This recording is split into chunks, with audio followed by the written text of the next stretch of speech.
LGPD. Muitas pessoas, eu não posso deixar de fazer o trocadilho, muitas pessoas não é LGBT, hein, gente, é LGPD, Lei Geral de Proteção de Dados. É uma lei criada, baseada na GDPR, que é a Lei de Proteção de Dados Europeia. Na situação que a gente vive, no mundo que a gente vive conectado, dados são mais valiosos que petróleo hoje em dia. E o que está acontecendo é que esses dados estão sendo usados para o bem, para o mal. Sabemos que esses dados, esse vazamento de dados já vem gerando muitas multas na Europa. Por qual razão? Porque vem decidindo, inclusive, eleições presidenciais em grandes países, como nos Estados Unidos. Tudo o que aconteceu lá já vem acontecendo aqui, com empresas, e não tem nada de mal eu ter um produto customizado, mas na União Europeia foi estudada já desde 2001, quando teve os primeiros tratados, e agora em 2016 entrou em vigor a GDPR, e já de 2016 para cá já foram mais de 56 milhões de euros de multas por vazamento.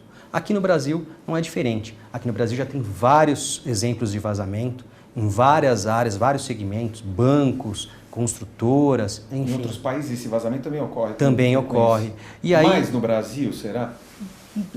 Leopoldo, isso vem acontecendo no mundo inteiro, no mundo conectado que a gente vive. Todo mundo tem o celular na mão e tem um computador de última geração na mão. Eu faço essa pergunta a você, até porque eu conversava hoje com um holandês, inclusive ele trabalha nessa área de LGPD e falava de assuntos totalmente fora da LGPD propriamente dita. E a forma que ele se referia à nossa lei, essa questão da preocupação com os índices e pensando assim, né, até que ponto a lei traz índices. Eu falo isso porque o brasileiro, me parece que o brasileiro tem um pouco ele tem uma certa desconfiança naquilo que a lei traz. Eu não sei se você também pensa assim.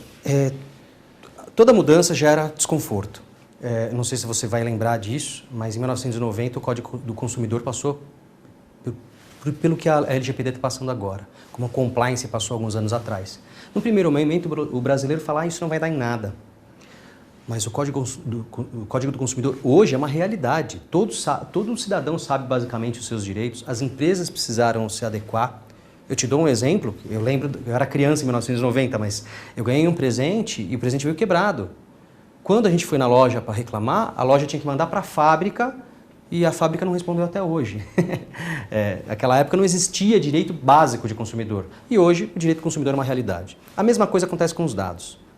No Brasil, a gente já tem a lei, o Marco Civil da Internet, a gente tem a lei Carolina Dickmann, a gente já tinha alguns catados, algumas legislações que a LGPD vem juntando tudo e visando a proteção de dados pessoais, não só online. Aí é uma coisa bem diferente da lei. Os dados offline também. São dados pessoais. E é óbvio, Leopoldo, que nenhuma lei vai te dar a garantia de que os dados não vão vazar. Mas o que a lei e o que o legislador prevê é que, se vazar, o que devemos fazer, como devemos fazer, para mitigar, para reduzir os riscos e principalmente o prejuízo para as pessoas que